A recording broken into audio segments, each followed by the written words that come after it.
Welcome to Reformed Thinking. That's a pretty intense quote to kick things off, isn't it? It's from Jeremy Taylor, a cleric from way back in the 17th century, and it really sets the stage for what we're talking about today, Christian hedonism. Now, what in the world does John Piper mean by that? Well, he's making the case that our happiness in God isn't just a nice little bonus, it's actually a command. Let's get into it. Right off the bat, you can see why the term itself is so jarring. It really makes you pause and think, doesn't it? Christian and hedonism sound like they should be complete opposites. But that's the whole point.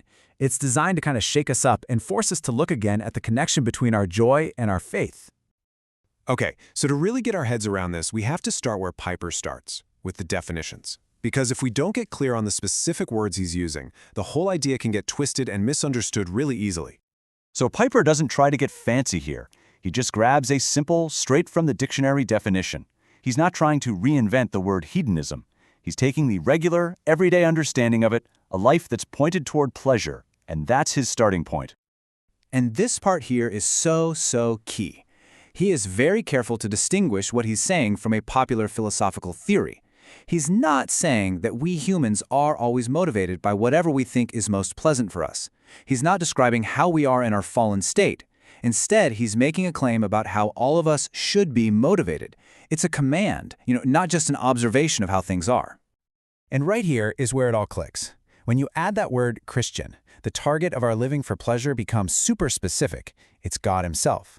So the pleasure isn't some worldly, self-centered thing. Nope, it's the full, lasting pleasure that you can only find in God. That one little word, Christian, grounds the whole idea in Scripture. So now that we've got the definitions down, we can get to the main event. The whole philosophy really stands on one central thesis. It's a single sentence that everything else is built on. There it is! Our satisfaction in God isn't some side issue to his glory, or just a happy accident. The argument is that our satisfaction in God is the very way he is glorified in us. Glorifying God and enjoying him are not two different jobs. They're one and the same. What's pretty neat is that Piper isn't the first guy to make this kind of connection between the Christian life and a God-centered pleasure. He actually points to a whole line of thinkers who've been kicking this same idea around from different angles. Yeah, like C.S. Lewis. He talked about enjoying what he called patches of Godlight in nature, like a sunbeam in the woods, and then intentionally letting your mind run back up the sunbeam to the sun. He even said that this act of pointing our enjoyment back to God could be called a kind of hedonism. But then he's quick to add that it's an arduous discipline. It takes work. It's not lazy. And this little parable from Søren Kierkegaard nails the point really well. Picture a guy in a fancy carriage at night. He can't see the stars because his own lanterns are too bright. But the peasant driving the carriage, who doesn't have any lights, he sees the whole glorious night sky. The idea is that our worldly comforts, our lighted carriages, can actually blind us to the absolute joy of seeing God. And then you have the theologian Bernard Eller, who was talking about that very same parable, and he just comes right out and grabs the term. He says that the whole point of a simple life isn't just to be simple, it's for the enjoyment of God. And then he says, if that be hedonism, let's make the most of it. He just leans right into it.